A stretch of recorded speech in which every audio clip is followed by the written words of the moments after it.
नमस्कार मैत्रिणींनो, लग्नानंतर होईलच प्रेम या मालिकेच्या आजच्या भागाचा सविस्तर रिव्ह्यू जो आहे तो मी तुम्हाला सांगते.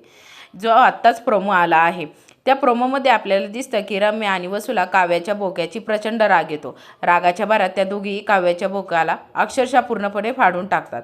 बोक्यातला कापूस बाहेर काढतात आणि तो पूर्णपणे नष्ट करतात.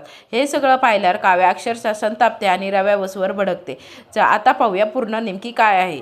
आजच्या भागाची सुरुवात होते. नंदिनी देशमुखांच्या घरून परत आलेली दाखवलेली जाते.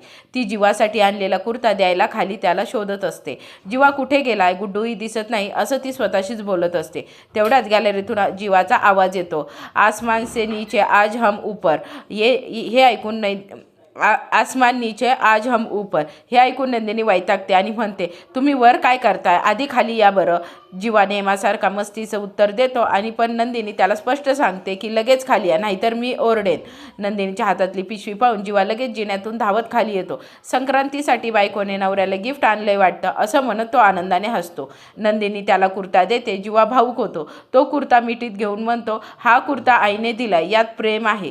तो क्षण खूप इमोशनल होतो. नंदिनीच्या त्याच्या खांद्यावर हात ठेवते पण लगेच हात मागे घेते. ती त्याला सांगते की सगळे तिकडे त्याची आठवण काढतायत, पण जीवा स्पष्ट म्हणतो, मी तुला सोडून कुठेही जाणार नाही. दुसऱ्या बाजूला युग पतंग उडवत असतो पण रम्याचा पतंग कट होत नाही. पार्थ त्याला समजावतो की रम्या वाऱ्याच्या दिशेने उभी राहा. तेवढ्यात काव्याची एंट्री होते. ती रसात म्हणते, मी केली कट. मानिनी आणि काव्या मिळून घोषणा देतात, काफी हे हवा का झोका, आय लव्ह यू मोका.